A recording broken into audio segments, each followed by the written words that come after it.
Alright, welcome back. It has been a long week or so. You'll notice my table and where I'm sitting is a different location. The reason for that is simple.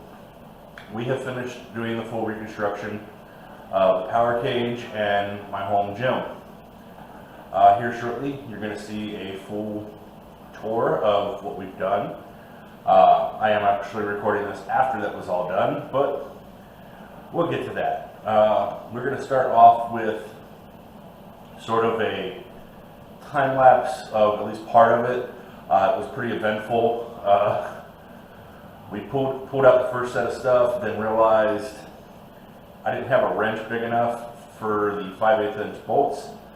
Turns out the 5/8 inch bolts have heads on them that are not 14 millimeter as the chart showed.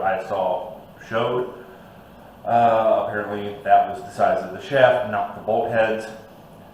So we had to take a break in the middle and ran off to AutoZone and bought a new wrench and socket so that we could put it together.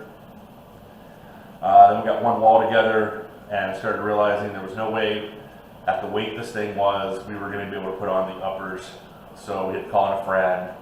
So you're only going to see about part of time lapse. Unfortunately, the batteries ran dead with the 4 or 5 hours of footage that we ended up recording. You will see my brother doing a lot of the work. He's the one running around. That is because my back started hurting frequently, and I helped when I could. But that's what happened there. It is one of the side effects of being a 515-pound man like I am. I do apologize for the lighting. The lighting on this side of the gym is not great, but we'll work through that the best we can. Without ado, let's cut into the time lapse, followed immediately by a quick tour of the gym.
quick tour of the gym. Tried to show off everything that's here. Obviously, you can see how everything was kind of put over here to the one side, off to my left here. The old bench is, of course, sitting next to me. It's right there. Toolboxes, everything right where they were. We got a big pile of EVA foam. We'll remove that to replace it with the rubber tiles. You saw a big calendar where you can see where our workouts are: biceps and back, triceps and chest, shoulders and legs. Separated out into, 2 muscle groups a day, 3 days a week, that kind of stuff. Pardon if I'm a little winded. I did just finish smoking a cigar, and at my size, it spikes the blood pressure. It's not good for the lungs. I really should cut back, but hey, it's my vice. I love my vice. Okay, food's my vice too. I'm a fat guy. Deal with it. You saw the brand new bench that we got. It's much bigger, much sturdier than the previous one. Like you mentioned before, the previous one had the problem with the bench press being in such a position that unless you were doing a full lay down bench, it wasn't really useful. You couldn't do an incline on it without, tricep raising it over your head. And like I said, I bench a lot more than I tricep raise. So, can't do a tricep extension that way. Not with the level of weight that I would put on a bench. So you saw, the dumbbells. We cleaned up that whole weightlifting side of the gym. We are looking at getting some more strongman, CrossFit type stuff in place. I found a place that's going to get me a good tire. I like to just pay the core cost. That's one of the ones that's like 5 foot across, 17 inches wide, big friggin' tire. One I'm kind of eyeballing is about 550 pounds. I have no idea which one I'm going to get. It's going to depend on what's available there when I get there. But yeah, it's a used tire that they've pulled off of big heavy machinery. I'm going to get that. We'll use that for tire flips and sledgehammers. When you saw the big power cage, it's a monster. It weighs about 500 or 600 pounds by itself. Let's see, the tiles on the floor are 144, so the cage would be 450 pounds by itself. The pull-up bar is one of those multi-grip pull-up bars. It's a little bit special. Rep Fitness has one where one side is the 1-inch bar like all the other multi-grips, but the other side is a 2-inch, so you have to grip a lot. It's a lot harder on the grip. So once we get to that should be better. You saw the bands. We got a couple really thin bands to put on the bar for bench press to help keep the tension even. And the really thick ones are to help my fat ass in pull-ups. So when we get around to that, it's something we'll have there. Which should be pretty interesting. Like you saw, it's a Rep Fitness cage. I love this cage. It's monstrous. Has like a 1,000-pound limit. It's fantastic because I can literally stand on the cross members and it doesn't even groan. It doesn't notice a 500-pound man on one of the cross members. It's fantastic. I'm looking forward to really using it. I've already called dibs on the first bench, on the first weight with it. We'll probably do squat tomorrow. Today is Sunday, so Monday will be our first day back on working out again. So squat will probably be my full body workout. We'll start with the bar and move on from there. You'll get more details of that when we actually start the workout. Expect the next video after this one to come at the end of the week. Obviously, we have to record Monday, Wednesday, Friday, so I can give you the weekly tour. Got all the weights on it. Future purchases. I'm waiting for weights to come back in stock. Obviously, the tire. I'm also looking at Torque Fitness has a electromagnetic resistance sled, so I'm going to get one of those with the pull rope. And with that pull rope, we'll be able to put it at the end of the driveway, put its resistance on, pull it up to us and push it down, or vice versa.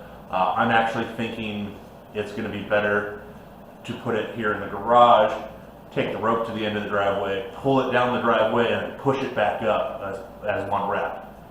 Either way, the whole idea is full body workouts, activate as many muscle groups as possible, get them all worn out, so that we can go through the recovery process.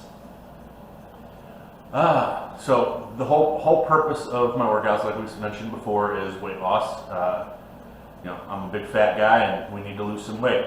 I enjoy pushing my muscles to the limit, but what we're going to see with the workouts is a combination of low weight, high rep, high weight, low rep, both with progressive overload. You saw the big calendar on the wall. The calendar is specifically to keep track of 6 weeks, where the first week is low weight, high rep, so low weight, 20 reps, 3 sets.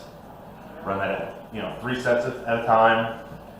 And if the weight you're using, you manage to get between 18 and 20 reps on all 3 sets, you raise the weight a little bit the next time you get to the low weight, high reps. Same thing occurs on the high weight, low reps, but the goal on those is, like 5 to 8 to 10 reps. And the idea is to do a nice weight, so you do 3 sets of that. If you manage to get, I think I've got it set 8 to 10, and then 3 to 8, so 5 to 8 reps. If you get into 5 to 8 range on all 3 sets, next week the weight goes up. So it uses progressive overload and alternating weeks so as to allow the muscles and tendons to recover as we build. That's sort of the bodybuilding portion. It's going to be relatively lower, where the full body exercises and complex movements like squat, deadlift, the battle ropes and slam ball that you saw, the tire that we're getting, the sled we're getting, all of that is the primary exercises that we're looking at. And the reason being is they activate a lot of larger muscle groups, they activate more muscle groups. The idea is to get the whole body involved. And a lot of that is because people talk about weightlifting is good for weight loss. And a lot of the detractors focus really big on you build muscle and therefore you lose more weight just casually because muscle burns more calories. The focus is not on building the muscle, because as the detractors will tell you, you don't build muscle that fast. If you're going to build muscle that fast, you have to pump a lot of calories with the right macros into your system, and that's not going to work for me. Mostly because I don't know my macros, and I'm probably not going to work hard enough for all those extra calories to matter. I know that.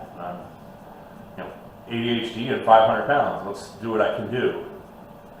My diet's going to be the main focus. We'll go over what I eat in a future video. I'll record segments on that. But the idea is to activate as many muscle groups as possible, because muscle recovery does burn more calories.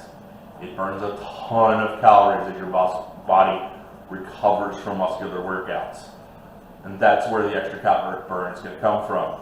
Obviously, heavy duty cardio, you're not going to see me, a 500-pound man, going for a run. That's a really good way for me to end up with stress fractures in my feet, knees, and ankles. So that's not going to happen. But, that was a tour of my gym. That was our time lapse, putting everything together. I hope you all tune in for the next video, which will be our first video of working out for the week. At the end of that video, I'll give you a good wrap up on how the week went, how I'm feeling, and how the diet went, because it's also going to be the first week that I'm pushing back onto the diet correctly instead of ordering from DoorDash all the time. I don't have a DoorDash problem. DoorDash has a problem with me. So that's where we're headed, and thanks for tuning in. Hope you enjoyed the video. If you did, like, subscribe, do all the YouTube stuff. I hate asking for that, but it's the only way it's gonna happen. All right, thank you all. I'll see you next time.